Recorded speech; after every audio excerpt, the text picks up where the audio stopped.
question, actually. I was going to ask you to what know. I just said. I was going to, what you just said. Yeah, just the themes that you touched on of inclusion and tolerance, and whether you feel like these books and this story is more relevant than ever given the current political climate. And, you know, I saw a lot of Hermione signs at the Women's March and thought that it really showed how much the story still resonates for young people, people of all ages. So I wanted your thoughts on that. The thing that Yeah. I'm not going to try and put it any better than you just did. I think it's great that they're not going anywhere. I was certainly under the impression that it will die slowly. The passion and love for the films, it will slowly disintegrate. It has to, surely. But it's not, it's gone the opposite way. They're opening more of these theme parks up around the world. There's more and more excitement around it. And like you said, there's fans now that I'm meeting that weren't born when we started making the films. Which is insane to me. It was crazy. But it's a very powerful, strong message, and going back to the community of it as well, I think that's, without using the word religion, but it has that aspect where it can bring millions of people that feel slightly disenfranchised and disengaged with what's happening in the external world, and it can give them something that feels realer. It actually feels like something worth fighting for, something worth getting together and campaigning for, and it's fun. People are like, when the fan groups get together, they're not doing it because it's a chore, they actually like really, really passionately enjoy it. And off the back of that, just so much positivity can happen, whether it's, you know, with charities or just, you know, feeling good. It's good, honest fun. It's subliminal. The power of her writing and her stories and the kind of themes. If there was a message in it, no one would have read it and no one would have watched the films or seen it. The fact is that the message emerges through drama and how the characters face their dilemmas. Now, I was in a film with Peter Pan years ago, and when I go to meet fans, they very often come up, young women, and say, you know, I love the Harry Potter, but actually Peter Pan's one of my favourite films. And it's because we did Jane Barry's book, and Jane Barry's book, people mistake all the time things about a little boy. It's about a little girl who's a little girl who plays games with her brothers and plays a pirate in the bedroom, and is told, tomorrow you're a woman. Tomorrow you have to have your own bedroom, and in those days it meant you need to get ready to be married and have children and be lying with a man. And that's a terrifying thing for all young girls. I have teenage girls, and it really speaks to people. And the reason people are still fascinated with Peter Pan's story is because that is a timeless thing that women face all the time. The world expects them to be women when they feel like little girls. But it's a theme that's very subliminal in the book, that kind of Freudian thing. And that's in the same way Joe's books and stories and characters deal with incredibly powerful and pertinent issues in the modern world, but never in such a way that you feel like you're being preached to, because the story is paramount to us. Hi there. In the same topic, as you guys were preparing for these characters that everybody fell in love with because each and every one of them is so unique. Usually in movies, people love the hero, but in this movie, it's each single character. So my question is the following. As actors, when you were developing your characters and bringing them to the screen, is there a quirk or a personal trait that you brought along? And my follow-up question is, do you fear, or what's your concern of, if any, that you will go on to history just on this character and not your whole career?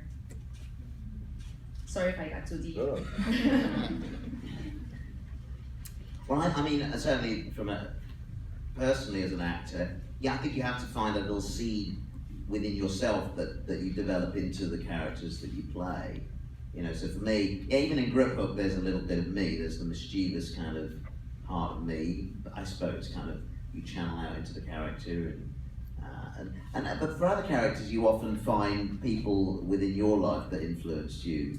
You know, there were teachers at my school that kind of Professor Flitwick has some of their traits, especially that kind of idea that he's the sort of teacher that you could approach as a student if you hadn't done your homework, and he'd probably say, yeah, it's okay, don't worry about it, bring it tomorrow. So there are little things that you grasp from the real world, from your past and from within you that you certainly put into the characters.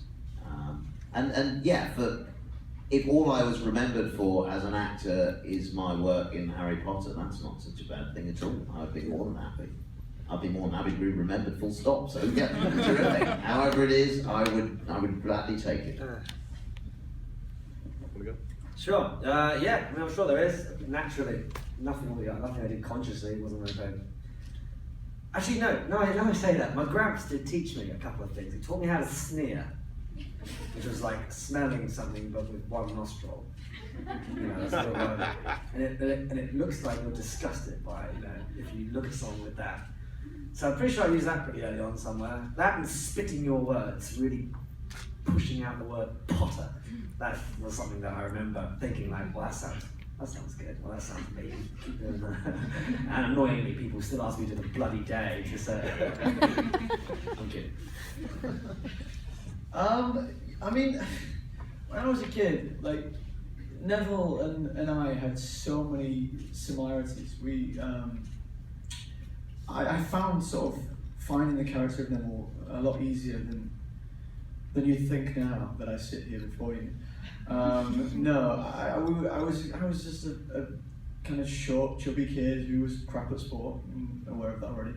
And yeah, I didn't really have a whole lot going for me. And as Neville grew throughout the books, so did I. You know, I was working with all these guys every single day, which inspires you to be better, both professionally and also, you know, they're all great people outside of work as well. They're all really nice, charming, humble people, and that is also inspiring. And so you talk about not being in school or whatever, but throughout the whole period, I got as much education as I could ever need in how to be decent at work and be a good person. And so my evolution as Matthew Lewis really coincided very much with Neville. So I think there's a large part of me in that character, without a shadow of a doubt. But like with Neville, we don't know where, after he'd reached his peak and destroyed the Horcrux, where he went on to after that in his careers and stuff. We don't know how successful he was as a teacher and whatnot. So I kind of feel I can take a bit of that into my further career as well. It's kind of the great unknown. I don't know where I'm going to be. I don't know what I'm going to be doing, but that's terribly exciting. I'm kind of with Warwick that if that's what I'm remembered for, then I can think of a lot worse things. I'm fortunate I'm still working. People keep giving me jobs. Don't know why, but they do. So that's all I can hope for. Yeah. Well, I was the opposite of everybody here. I was terrified because of just being bland and forgettable around all these incredible actors, kind of, you know, royal family of British actors, really. So, and I did everything schematic I could do to try and do something. I asked for the wig, that wasn't part of the original, and the costume, the robes. They wanted me in a suit with ordinary hair. I tried to come up with a voice, because Alan Rickman was already in the first one. Alan Rickman, the greatest screen villain, certainly of our age. And I knew he was in it, and I knew how magnificent he was, so I had to come up with a voice I thought that was, that sounded like fingernails on a blackboard. I wanted a voice that irritated you within one syllable, and I worked harder. It's a combination of a teacher from drama school who would constantly whisper in this very high voice, "Oh, no, Timothy, Isaac's your real work. Nobody likes you, none of your peers like you." And then this British art critic, Brian Saul. So I did the most tortuous voice I could think of, and the first director, Chris Columbus, used to come up to me and go, "Yeah, okay, so we had that take, can we do one more?" And when it's great, but could we pull back on the voice like 80–90%? And I asked for the cane. I mean, I wanted props, wig, funny voice, anything I could do to try and make any impact in the few minutes on screen, because I was surrounded by the greatest actors I've ever seen. So I brought, I hope, nothing of myself to it. I don't know. You don't even tell me if you know the answer to that one. I think there's nothing of me, at least. Yes. Ask my wife. Oh, and if I'm only remembered for that, my God, frankly, who cares if we're remembered? We're going anyway. I try and enjoy the day. I try and enjoy the experience. I try and enjoy this. I love going to work and enjoy it because I just came back from the Sundance Festival. I've been to the Sundance Festival 6 times with 7 films. 2 of them came out and closed within a week, but I loved doing the films. I love going to the festival. So I never work anymore, not for many, many years, for the end result. I never care really about the future. The process that we do, the stuff that we love doing, is not this, it's not the after effect, it's the actual job itself. It's walking in other people's shoes and minds and hearts. Sometimes people forget that about actors. When friends say, "Speak to my daughter, speak to my son, I want to be an actor or an actress," and I ask them why, and it's so often to do with what they see of actors, which is red carpets or signing things, but what we actually do is none of this stuff you're looking at. It's we try and see what it's like walking with someone else's soul inside you, and that is an exciting and exhilarating thing to do. So I don't really care if anyone even sees the things that I do, as also keep earning a living and getting a chance to do it again. All right, we're almost out of time, but we have time for one more question. Go ahead. Hello. Hello. What was the most difficult scene that you had to film during the series? Be physical or mental? Anybody? Bueller? Most difficult. Nothing jumps to my mind, honestly, as far as being not difficult, as far as it being like a pain or something that was difficult to do. I mentioned earlier that I was never good when they did the Great Hall eating scenes because the place just did not particularly smell well. I just reheating this food over and over and over again. So a bit of a dicky tummy sometimes. But no, if that's really the height of the worst thing I had to face in my 10 years at Hogwarts, I'd say I got off pretty light. I mean, it's tricky. Difficulty could mean either like the scene was challenging from a performance standpoint, but I think most of the things that you remember being difficult were things that were physically quite hard. I mean, you know, Jason kind of touched on it. You know, you think of an actor's life as being quite glamorous with the red carpets, premieres, and all this sort of thing, but it is about the kind of hard work, and I don't want to sound like I'm moaning, but it is often quite challenging physically to do the work that we do. Yeah. Hey, for you especially, you spend 3 hours every morning getting there. Yeah, some very, very heavy makeups and things. But for example, if you got wet in a scene, you know, for example, like we did in Deathly Hallows Part 2, we went through the Enchanted Waterfall.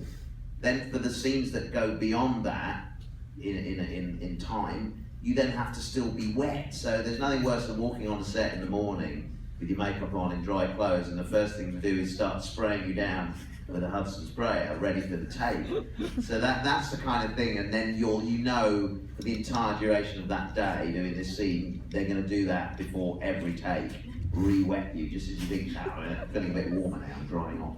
So that's, you know, and I don't think as an audience you kind of appreciate that when you watch the movies, but yeah, there was nothing particularly difficult about making them, and you know, there's always this huge amount of support that you get on a film like Potter. You know, there's lots of people there to make sure that you can do your best on screen. You know, that's why they're there. So loads of people in wardrobe, makeup, you know, there's the runners, people helping you get your lunch, and all of this sort of thing that goes on to make sure the moment you have on screen is the best that you can make it. So yeah, it's not just about us there. There's a huge amount of people that go together to put us there and help us do what we do. I'm kind of in agreement, really. There wasn't a whole lot that I can say was difficult. The support network that we had on the set and the crew that we had that worked with us made everything actually seem very effortless. I guess it'd just be like Tom's, like something just really silly, like being 15 years old in the middle of puberty, having to wear a fat suit. Just anything like that. You know, there's girls around, and I'm like, oh, man, I put this fat suit on every day. No one knows I'm wearing this damn thing. They always think I'm fat. Just stupid stuff like that. That when I look back now as an actor, I go, why did you even ever complain about that? Like, you're the luckiest man alive. So, yeah, really nothing that difficult. I got hurt a couple of times just because I get over keen and it's fun. Like Tom was saying, to do stunts. So when I get blasted back by a Dobby, a stuntman did that big long fall, and I just had to do the last. They made some rubber cobblestones for me and just to close up my head. Well, that's it was that the last bit, and I wanted to just be like a team player, so I knocked myself out. And my kids came to visit the set when Dobby cuts the chandelier and rescued them in Malfoy Manor. And so without having told anyone, I just dived into the fireplace because I thought it would look good. But generally they prepare those things for weeks with like rubber coal and rubber, and it was just all steel and metal, and it really hurt. But I didn't want to take it from my kids. I don't think my leg hurt. But the harder thing sometimes was waiting so long to do your bit. And you had just a little bit, and you knew it was going to be in the film. It was probably an important moment, but you waited so long, and you're only going to get, you know, it's a big film, but you know they're not going to spend days shooting your little section. So I remember, for instance, the scene at the beginning of Deathly Hallows where Voldemort goes around the table, And there's a lot of fabulous, very tense stuff where Voldemort's testing whether Snape is telling the truth about when they're moving Harry Potter and all this stuff. And it gets to my little bit, and essentially, it's just at one moment of Voldemort where he takes my wand and snaps it. And it's the hoping that you can do your very best, truthful, interesting, dynamic acting in the moments that you've got because you've waited 2 weeks to do it. That's what is stressful quite often, because all around you are actors on their top game. It's like, sprinters waiting to run that 9.5 seconds. And you just got to be ready. You can't be half sleepy from the trailer or have a cold or can't really warm up at it. Those things are a little bit stressful, but they're the fun stress. They're one of the reasons we do the job. There is a big difference. We've all worked on indie movies. One of the great things one of the many great things about doing Harry Potter is that they knew that there was an audience for it. They knew by the time we got beyond the first film that people loved it. They probably knew they were going to make all of them. And so there was the space and the time and the confidence to let everybody get it right and create an atmosphere of play where everybody felt they could do their best work. Whereas very often there's people looking at their watch and looking at the clock and thinking, we've got to get home by 5 o'clock and maybe no one's going to buy a ticket. And, I don't know if we cast the right person and all that stuff. So really, it was all unlike anything I've ever done before or since. It was like being on a hovercraft, and there was a cushion of confidence and the love of the audience while you're making it. A lovely metaphor. Thanks very much. Can I see your phones before we go, please? Can I just get that same shot back that we had earlier? Oh yeah, it's really harrowing. Thank you.